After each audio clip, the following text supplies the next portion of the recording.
Hello అండి, అందరికీ నమస్కారం. ముందుగా అందరికీ దుర్గా నవరాత్రులు అయితే శుభాకాంక్షలు. అందరూ దుర్గా పూజలు, దసరా నవరాత్రులు బాగా చేసుకోవాలని అయితే కోరుకుంటున్నాను. ఇంకా దుర్గా నవరాత్రుల్లో 4వ రోజు వచ్చేసి మనకి శ్రీ కాత్యాయని అమ్మవారిగా అయితే మనకి అవతరిస్తారు. శ్రీ కాత్యాయని అమ్మవారికి పూజ ఎలా జరిగింది, ఇంట్లో ఎలా చేసుకున్నాను, ఏ ప్రసాదాలు అంటే కాత్యాయని అమ్మవారికి ఇష్టము, ఆవిడకి ఏ రంగు అంటే ఇష్టము, ఏ ప్రసాదాలు ఇష్టము, పూజ ఎలాగ చేస్తామో అయితే మాత్రం ఈ వీడియోలో మనమైతే చూసేద్దాం. శ్రీ కాత్యాయని అమ్మవారికి ఇష్టమైన రంగు వచ్చేసి పసుపు రంగు అంటే ఆవిడకి చాలా ఇష్టం. సో కాత్యాయని అమ్మవారికి పసుపు రంగు అంటే ఇష్టం అని చెప్పి నేను కలశం కూడా పసుపు రంగు బ్లౌజ్తో అయితే అలంకరించి ఆవిడకి పసుపు రంగు చీర అయితే అలంకరించాను. కాత్యాయని అమ్మవారికి అలా అలంకరించిన తర్వాత ఇష్టమైన ప్రసాదం వచ్చేసి రవ్వ కేసరి అంటే ఆవిడకి చాలా ఇష్టం. ఇంకా పరమాన్నము, రవ్వ కేసరి, ఇంకా బెల్లమన్నము, పరమాన్నము లాంటివి చాలా ఇష్టము. అమ్మవారికి ఇష్టమైన ప్రసాదాలు అయితే ఇవి. అమ్మవారికి కుంకుమ పూజలు బాగా చేసుకోవాలి. కుంకుమ పూజలు చేసుకొని పూజ అయితే స్టార్ట్ చేయాలి.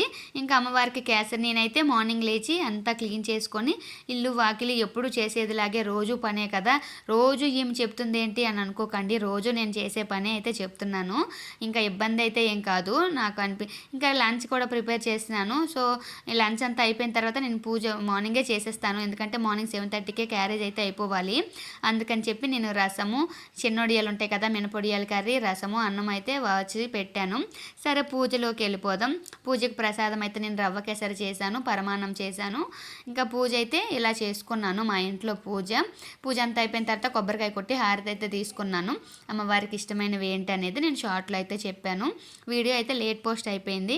వీడియో వాయిస్ ఓవర్ ఇవ్వలేకపోయాను, అందుకని లేట్ పోస్ట్ అయిపోయింది. సో నాకు మెమరీస్ అయినా ఉంటాయి కదా అని చెప్పి నేనైతే వీడియో అయితే చేసుకుంటున్నాను. సో కలశము అన్నీ ప్రిపేర్ చేసి అమ్మవారికి డెకరేట్ అయితే చేసేసాను. ప్రసాదాలు అయితే చాలా వేడివేడిగా ఉన్నాయి. ఆ వెండి గిన్నెలో పెట్టడానికి కొంచెం ఇబ్బందిగా ఉంది, కానీ వేసేసాను. వేడిగా ప్రసాదం అయితే అమ్మవారికి అయితే అలా పెట్టేసి ఇంకా మా వాళ్ళని రెడీ అయిపోమని చెప్పి మా పిల్లలు అయితే పూజ కూర్చోమని చెప్పాను. అప్పట్లోకి నేను క్యారేజ్ అయితే రెడీ చేసేస్తానని చెప్పి క్యారేజ్ అయితే పెట్టేస్తున్నాను. చిన్నోడియాలు మీకు తెలుసా, అన్నం అయితే ఓచే పెడతాను నేను, వాచుతాము మేము అన్నం, గంజిలాగా వాచుకొనే తింటాము. మా ఊర్లో కూడా మాకు ఇలానే అలవాటు. మా ఆయన కూడా ఇంకే అన్నం ఇష్టం ఉండదు, ఇలాంటిదే ఇష్టము. సో నేనైతే ముగ్గు అయితే పెట్టుకుంటున్నాను. మా ఇంట్లో పిండి ముగ్గు ఎంత బాగుందో కదా, నాకు కూడా చాలా బాగా అనిపించింది. అమ్మవారికి నా గడప దగ్గర గడప ముగ్గు అయితే పిండి చాక్ పీస్తో వేసేదాన్ని, కానీ నాకు అంత కలర్ఫుల్గా ఏం కనిపించలేదు, ఎందుకంటే మా గచ్చు కొంచెం వైట్ కలర్గా ఉంది కదా, అందుకనే మా టైల్స్ దగ్గర చాక్ పీస్ కనిపించట్లేదు. ఇంకా నా తులసి తల్లి దగ్గర పద్మ ముగ్గు అయితే వేశాను.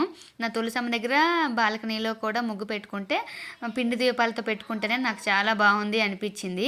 వరిపిండితో అయితే నేను అలా పెట్టుకున్నాను దీపాలు.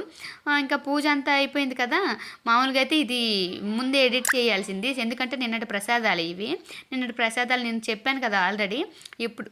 ఎప్పుడు కూడా స్నానం చేసి నేనైతే ప్రసాదాలైనా పువ్వులైనా నిన్నటివైనా సరే తీస్తాను. అమ్మవారిని ముట్టుకోవాలంటే మనం స్నానం చేసే కదా, పడుకొని లేచామంటే అది మన పాత బట్టల్లాగే కదా. సో అందుకని చెప్పి స్నానం చేసి అమ్మవారికి అయితే అన్నీ తీసేస్తాను.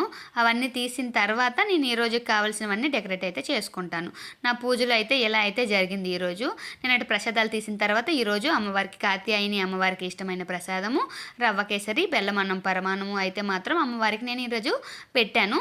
మా ఇంట్లో పూజ అయితే నేను ఇలా చేసుకున్నాను. పూజ అంతా అయిపోయిన తర్వాత మా వాళ్ళని హారతి అయితే తీసుకోమని చెప్పాను. పూజ ప్రసాదాలు అయితే నా ఇంట్లో నేను ఇలా చేసుకున్నాను. నాకైతే చాలా హ్యాపీ అనిపించింది. మళ్ళీ ఒకసారి చెప్తున్నాను, అందరికీ దుర్గా నవరాత్రి శుభాకాంక్షలు. నేనైతే దుర్గా నవరాత్రులు నాకు చాలా బాగా చేసుకున్నాను అనిపించింది. అమ్మవారే నా ఇంట్లో ఉన్నారనిపించింది. అమ్మవారిని ప్రత్యక్షంగా చూసుకుంటూ నాకైతే కన్నుల విందుగా అనిపిస్తుంది. నిద్ర కూడా పట్టట్లేదు తెలుసా. Thank you for watching.